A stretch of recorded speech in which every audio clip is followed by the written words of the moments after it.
Assalamualaikum warahmatullahi wabarakatuh. Bersama saya Referin aja dan sini membahas tentang masculinity crisis. Nah, dalam beberapa tahun belakangan ini, studi membuktikan bahwa ternyata hormon testosteron seorang pria itu semakin berkurang sekiranya 1% setiap tahun, dan itu sudah berlangsung sekitar 20-30 tahun. Berarti hormon testosteron laki-laki tahun 2000 itu sekitar 20% lebih besar dibandingkan hormon testosteron laki-laki tahun 2020, perkiraannya begitu. Nah, lalu apa pengaruhnya pada laki-laki? Nah, pengaruhnya itu bisa berpengaruh ke mental sekaligus fisik. Jadi hormon testosteron ini sangat berpengaruh dalam seorang pria ya. Jadi contohnya saja seperti body hair pada seorang laki-laki itu mempengaruhi dari hormon testosteron itu sendiri. Jadi misalnya semakin tinggi hormon testosteronnya, berarti semakin banyak juga body hair di tubuh laki-laki itu tersebut. Itu juga berpengaruh pada fisik. Jadi misalkan semakin tinggi hormon testosteronnya, maka semakin kuat juga kekuatan fisik laki-laki itu. Nah, lalu apa sih penyebab dari turunnya hormon testosteron pada laki-laki ini? Nah, itu berdasarkan studi alasannya itu bervariatif, mulai dari tingkat obesitas yang makin tinggi, lalu konsumsi rokok, konsumsi alkohol, juga tingginya tingkat stres, kurangnya tidur, dan kurangnya juga olahraga. Nah, si stres ini itu berpengaruh banget dari zaman modern. Nah, kita ngomongin zaman modern ini sekarang. Zaman modern ini memang menawarkan banyak sekali kemudahan dan banyak sekali kebebasan. Yang kemudahannya itu dari kemudahan mengakses informasi. Nah, informasi itu seringkali tidak kita saring dan kita asal masukin aja. Nah, ini tuh sangat berbahaya juga ya. Nah, itulah kita masuk ke materi ke masculinity crisis ini lah. Jadi laki-laki zaman sekarang itu bisa dibilang tidak manly atau tidak maskulin ya istilahnya. Jadi karena mungkin banyak sekali informasi-informasi luar sana yang berkaitan dengan mungkin LGBT dan lain-lain, nah kayak gitu tuh jadi bikin laki-laki itu bisa dibilang lebih feminim. Dan ditambah lagi hormon testosteron tadi yang makin berkurang, jadi sangat berpengaruh juga pada sifat laki-laki ya.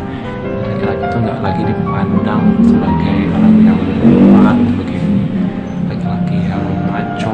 Nah, lalu apa alasan dari masculinity crisis ini sendiri? Menurut saya, di masa yang modern sekarang ini kita tuh banyak sekali mendapat tuntutan, dan tuntutan ini tuh bikin kita stres yang berlebih dan bikin kita kurang tidur juga. Nah, itu tuh jadi bikin kita buat nyari cara gimana menghilangkan stres ini, dan biasanya dengan kemudahan-kemudahan yang ada ini jadi bikin kita istilahnya menyimpang.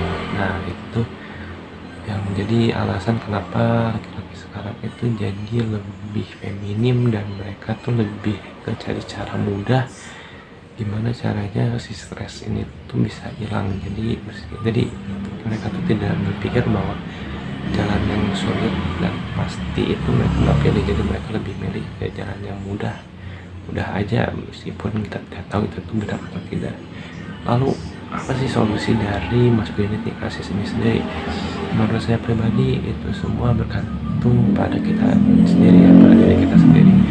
Jika kita dapat menjadi orang yang kuat dan istilahnya selalu sabar, tabah, dan percaya bahwa semua ujian, semua masalah itu ada solusinya dan tidak akan selamanya ada, insya Allah kita bakal menjadi orang yang lebih mudah gitu.